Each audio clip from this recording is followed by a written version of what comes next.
Marianne by Joseph Carrabis. Marianne looked up as Rose threw some paperwork down on her table. What are plane tickets doing on your MasterCard bill, Mother? Marianne turned her wheelchair and glanced at the bill. How many guesses do I get? Well, what exactly is the problem? I paid with my own money, used my own phone, tapped the order with my own fingers, arranged for Uber to pick me up and drop me off on both ends of the trip. Are you going to Oregon to commit suicide? I can't go to see my sister. Is she going to help you commit suicide? She's always been such a dear, hasn't she? You think I'm going to allow you to do this? Marianne laughed. You won't allow me to do what? How about I won't allow you and that Captain Holes-in-His-Pockets husband of yours $4,000 a month rent for this? She looked around the room. Room? Rose's face blanched. Is that your big worry? You won't be able to keep your house once I'm gone? How about you stop spending money you don't have? And I don't remember giving you power of attorney. What gives you the right to open my mail? I just thought I'd be helping. You just thought you'd be snooping. Rose clutched her arms to her chest. Close the door on your way out, daughter. Marianne checked her wall calendar. June. Dr. Mulvaney said she'd be bedridden by this time next year and a little more than locked-in idiot in 2. Her reflection frowned back at her from the mirror over her dresser. I like to go while I'm still able to know I'm doing the going, wouldn't you? She grabbed a Macintosh apple and a small paring knife and wheeled herself to her window. A crow and a catbird stood on either side of a feeder she attached to the window when she moved in. Hi, Amos. Hi, Andy. How you boys doing? Your chicks worried about how many seeds you'll leave them when you pass? She gazed at the knife. I suppose if I was brave enough, I'd just do myself in. Nobody had noticed until a bill needed to be paid. Amos hopped closer to the window. Andy watched, a sunflower seed rolling in his beak as he cracked the shell. Amos tapped on the window. How many times do I have to tell you? I don't know Morse code. Andy hopped over to Amos. Teaming up on me, boys? They both tapped. Want some apple? She raised the window. The birds hopped onto the sill. Marianne cut slivers of Macintosh and put them next to the birds. Amos looked at the slivers. Thank you. Marianne looked at the bird and blinked. Andy pulled an apple sliver from his beak with a claw. Don't worry, you're more sane than not. Marianne stared at Andy, then at Amos. Amos nodded. As much as a bird can nod, Amos nodded. Rose checked her makeup in the hallway mirror and adjusted her blouse. Going to see your lawyer, aren't you? Can't I just go out to pick up some things for dinner? Going to see if you can get me committed or something? For heaven's sake, Mother. Oh, you'll stop by the grocery store, all right. But a skirt, blouse, and jacket to go grocery shopping? Not you. It's sweatpants and a t-shirt unless you're going to meet somebody. The bank laughs when you walk in. You're so overdrawn on all your accounts. And Dr. Mulvaney kicked you out of her office the last time you talked with her about putting me away. So your lawyer is. You'll never leave that lout with the remote glued to his hand, and Todd and Kenneth are grown and gone. Too sensible to stick around. Those two, God love them. What's left? Rose vanished down the hall. Marianne heard the back door slam, followed by the car spraying gravel, leaving the driveway. She wheeled herself back to her room. Amos and Andy watched from the feeder perch. Bright sunshine glistened off their feathers. Amos sheened almost blue. Andy buried his head under a wing, grooming. Ah, my daily sanity check. Andy's head came out from under his wing. He cocked his head to stare at her with one eye. Marianne lifted a glass of water from her table. Stay hydrated, she told herself. All Rose needs is to see me talking to birds, and I'm off to the loony bin. Amos and Andy hopped, fluttering their wings, hopped again. Sorry, didn't mean to offend. Amos tapped on the window. Marianne closed her eyes. I'm old. I'm not stupid, and I'm not losing my mind. Andy came up beside Amos. They tapped in unison. Marianne raised the window. Amos walked onto the sill. He looked around her room, but mostly at the apple on her table. Want some apple, do you? Andy joined Amos on the sill. Marianne reached for the apple and winced. Damn arthritis. Andy said, we can take care of that for you if you like. Marianne blinked, her face ashened. Amos said, you're not going insane, Marianne. Marianne stared, her arm still up, her hand halfway to the apple, her shoulder still zinged with bone-numbing pain, and she wasn't sure how to move her arm to ease the ache. Andy flew into her room, onto her lap, faced her. Here, stare into my eyes, quickly now. Marianne felt her arm replaced with a glistening black feathered wing. She looked at her wing, breaking eye contact. Her arm returned, the pain returned. No, Marianne, you need to keep your eyes on mine. Dr. Mulvaney came around her desk and sat in the chair reserved for clients. She held a manila folder opened in her hand. Marianne looked at her. Oh, this can't be good. Marianne, thought you doctors had everything on computer now. Must be a nuisance having things still on paper. Marianne, getting worse, am I? Hell, I could have told you that. You did those mental tests, though, didn't you? You and Dr. Ferdinand asked me so many questions, I thought I was on a game show, won a yacht or something. Marianne, go ahead. I'll shut up. I'm listening. It's progressing more rapidly than we thought. Less than a year. 12 months, tops. How about my mind? You're as sharp as ever, but you lose motor control. You will be a vegetable without the dressing. I know everything that's going on around me, but not be able to do anything about it. Marianne stared at her hands. But my mind's still working? Dr. Mulvaney hesitated. Well, there's indications of plaque buildup. To be honest, I wouldn't worry about it. You expect I'll either be dead or as good as before it becomes noticeable? That's a bit harsh, Marianne. Any chance I hallucinate? Do you think you've been hallucinating? Marianne stared at her. She looked out the window to the sculpted trees lining the medical office's drive. Beyond the trees, she could see white puffy clouds slowly sailing across blue sky. A flock of juncos twirled in the air above the trees. An undulating white-winged dark gray cloud moved by an unseen hand. Let's be conservative. Do you think I have 6 months? Dr. Mulvaney opened the folder and checked some notes. If you want to be conservative, I'd say 3. Marianne held her mobile to her ear. I see. Thank you. Goodbye. She stared at the phone in her hand. Amos and Andy perched on her windowsill. Amos asked, everything okay, Marianne? Marianne answered without thinking. My sister, Connie. She had a stroke this morning. They don't expect her to last the night. She suddenly looked at the 2 birds on her sill. And I'm talking to a crow and a catbird. Why should I be worried about Connie? Andy fluttered his wings. She was going to help you, wasn't she? You boys knew about that? Amos said, would you like to go see her once more before she passes? You boys can do that? Andy hopped and turned to face outside. He began singing. Wet? Not wet. Damp. Looking down. From an airplane? When did you get on an airplane? Cool. Almost cold. It wouldn't be this cold on an airplane. Marianne looked around. Nobody else. Just clouds. One of the clouds formed a hand and waved at her. She willed herself awake. Didn't work. I'm already awake? I'm a cloud? A sparrow flew through her. The cloud smiled. Not a cloud, Marianne. More a fog or a mist. Who are you? Cloud William. Marianne laughed. From the old Star Trek episode? Good memory, Marianne. We figured you'd need a laugh. We?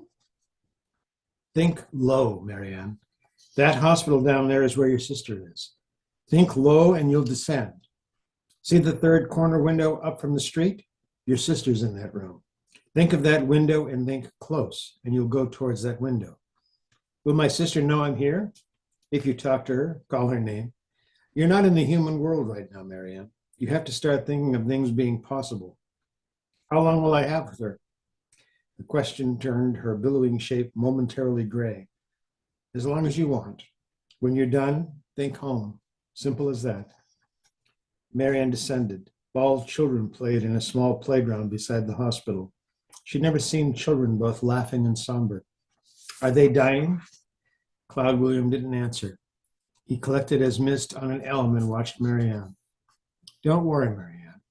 I'll catch you if you fall. Rose stood outside Marianne's room, phone in hand and on video capture. She read online she only had to document her mother's little absences 3 times to get power of attorney. Marianne sat in her wheelchair with her back to the door. Her hands rested on the windowsill, and she stared at the clouds. Rose tiptoed in, barely breathing, her mobile up and always on Marianne. Rose's eyes fixed on the small screen, darting once, twice, as she slid her feet across the floor, glancing down, making sure, stepping quietly, nothing to bump into, nothing to stop her as she closed in on her mother, a cat stalking a feeding bird. Marianne remained quiet, her face towards the clouds. Rose's mobile beeped, low battery, the soft trip of warning like a thunderclap in the quiet of Marianne's room. Marianne's head turned slowly. She had no face, only a white billowing cloud with little bumps and hollows where lips, nose, and eyes should be. Rose screamed, dropped her phone, and ran out of the room. Warmth, with a thump sound. Her heart? She could hear her heart. More the thumps. Footsteps? Someone running? Marianne blinked and looked around. She pushed herself back and let go of the windowsill. Something caught under her right wheel. A mobile? Not hers. Hers was still in her pocket. She picked it up and swiped the screen. The screen lit with, "Hello, Rose. It's great to see you." A battery low message winked underneath before the phone died. Amos landed on her windowsill. "Want me to take care of that, Marianne?" Marianne stared at the crow. She placed the phone on the sill and she rolled back into her room. Amos cawed. A kingfisher landed beside Amos. They chatted, walked around the phone, chattered some more. The kingfisher pecked at the SD card slot until it popped out. The kingfisher winked at Marianne and flew off. Amos took the card in his beak. "You boys come from a circus? Is there a secret avian research group around here I don't know about?" Amos mumbled around the card in his beak. "Back in a minute," and flew off.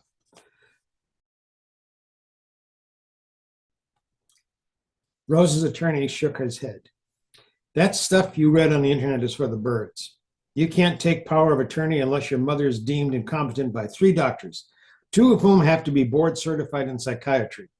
Your mother's doctor doesn't believe your mother's at risk." Rose snorted. "So you'll have to bring in your own doctor. He or she will need to get up to speed on your mother's case. They'll have to bring in their own psychiatrists, and they'll need to convince your mother's doctor, or things could end up in court. Long story short, Mrs. Hawkins, this is going to become expensive. I can't guarantee a decision in your favor. I would suggest waiting. Can you find out what's in my mother's will?" "I can ask. There's no legal reason for me to know, or you, for that matter. So all I can do is ask." "Then ask. And if your mother's attorney is competent, he or she will not give me the information. Then, should anything happen to your mother, he or she will tell the police about my inquiry, and I will tell the police you ordered me to inquire. Ask anyway." Birds flocked around her. Amos called out, "Dive, Marianne, dive!" Jays and robins screamed. Wrens and chickadees shrieked. A shadow screeched through the birds protecting her. Marianne pulled her wings in, tucked them close, let her momentum trace a descending arc in the sky. Rose-hued feathers surrounded her. Steel-like talons pierced Marianne's back. A hawk's sharp beak hammered at the back of her skull. Amos flew directly at the hawk. The hawk dove, Marianne still in its talons. Amos struggled to keep up. "Hang on, Marianne, help's coming!" A deeper call, a larger shadow. Something tore at the hawk's wings. Marianne fell free. "Open your wings, Marianne, open your wings!" The sharp scent of hospital antiseptics woke her. Dr. Mulvaney and Rose talked quietly in a doorway. Hospital staff and patients walked back and forth in the hallway beyond. "What happened?" "Rose found you on the floor in your room. You have a nasty gouge on your head, scrapes up and down your arms, and bruises all over your body. Any idea how you got them?" Marianne's eyes flicked to the window and back. "Not really." Rose crossed her arms over her chest. "Her window was open again. She talks to birds, you know. You tried to fly, didn't you, Mother? Admit it, you tried to fly." Mulvaney stood between Rose and her mother. "Could you wait outside for a moment, please?" Rose walked to the door, arms still tight around her chest, muttering over her shoulder. "Go ahead and ask her. I've got proof, you know." Marianne laughed. Have your phone handy, do you? Please wait outside, Mrs. Hawkins. Mulvaney closed the door. Well, it's a fantasy. I'm too old for sex fantasies, so I fantasize I can fly like a bird. Did you try to get out of your wheelchair, Marianne? Did you try to get out your window and fly? Et tu, Brute? Then explain the gouge in your head, the scrapes on your arms, and the bruising. Let's go at this another way for a second, shall we? How far would I have to fall to get this kind of bruising? What would I have to do to get this kinds of scrapes and scratches? And with my arthritis, how could I hit myself hard enough on the head to do this much damage? Mulvaney hesitated. And I have a desperate daughter who wants to have me committed. Mulvaney pulled back. And sometimes 2 + 2 = 5, whether we wanted to or not. Mulvaney looked down, raised her eyebrows, looked at the closed door, then back at Marianne. Are you telling me you don't feel safe, Marianne? There's things I can do if you don't feel safe. The orderly poured a glass of water. Do you have a name, or shall I call you almost a doctor? The orderly smiled and put the glass down on Marianne's bed tray. He touched a finger to his lips and winked, then walked to her window and opened it wide. He looked at Marianne with a surprised "uh-oh" expression, stepped back to mid-room, turned and ran towards the window. Hey! Halfway there, his body shrunk. His orderly outfit turned into blue and white feathers. His mouth and nose became a beak. He spread his wings and flew out the window. Dr. Mulvaney came in with Rose. Rose looked at Marianne. Dr. Mulvaney looked around the room. Who opened the window? Rose lifted a small, white-tinged blue feather off the floor. Mother? Mulvaney continued her inspection. Who put the picture on your bedstand? So many questions. Do I get a prize if I answer them all correctly? Mulvaney flipped through Marianne's chart. There's no log and no signature. Marianne poured herself another cup of water. The picture's weight pulled on her arthritic shoulder. She winced. Mulvaney took the picture from her. I'll talk to the duty nurse. Nobody should have given you a picture this size. Marianne held the cup up to her face, hiding a smile. Leave the window open, would you? Mulvaney shook her head. No. Everybody who thinks I can leap out of bed and open that window, hold up a wing. Rose raised her hand. Marianne looked at Mulvaney and nodded towards her daughter. I say wing, and she raises her hand. And she thinks I need a padded room? Todd and Kenneth, Marianne's 2 grandsons, tapped on her door. Todd held a vase full of flowers, covering his face and chest. Kenneth shook something behind his back. Well, who are these 2 fine, handsome young lads? Todd looked for a place to put down the vase. Kenneth brought a small brown paper bag forward and continued shaking it. Don't tell me you're diabetic, Grandma. He held the bag out to her. She smelled rich licorice. Kookaburra? You got kookaburra licorice? Todd said it was your favorite. I couldn't remember. She popped one in her mouth and rolled it around with her tongue. I haven't had these since your grandpa passed. They were his favorite. Remember he used to bring home a bag when you boys came over? We'd all sit outside and watch the clouds while the licorice melted in our mouths. Todd opened the window. Clouds? Grandpa used to tell us what the birds were saying. Don't you remember, Grandma? Marianne sat by the window in her hospital room. Andy and Amos flew and perched on the sill. Don't suppose you boys play cards. It's time, Marianne. Time for what? Final flight. Last flight. Alarms, blinking lights, and loud noises. Her room filled with nurses. Someone wheeled in a trolley. That's a crash cart, isn't it? Didn't I get a roommate? Nobody told me? A breeze gently ruffled her hair. Her gaze went to her window. The curtains rustled, and a raven perched there. Nobody seemed to notice. Come on, old girl. It's time. Everybody hustled about her. Doctors and nurses and others. She pointed at the raven. Please tell me somebody else is seeing this. I'm only for you, Marianne. The raven wore small glasses, readers, low on his beak. I used to read you poetry, don't you remember? A room filled with the scent of kookaburra licorice. The raven hopped off the sill. Jameson, handsome as when they first met, stood by the window, all in black. You look like an undertaker. Who died? You did, girl, although you don't know it. You went after the hawk. You were the bird that fought the hawk when it caught me. I said I'd always protect you, didn't I? Am I dead? Not dead. Different. You're not in the human world any longer, love. You have to start thinking of things as possible. She turned around. Hospital personnel were working on an old woman's body. They'll declare it any second now, Princess. Time to go. Rose stood in the doorway. What'll become of them? Not your concern. Never was. Todd and Kenny, they'll be fine. I'm afraid to go. I know. That's why I'm here.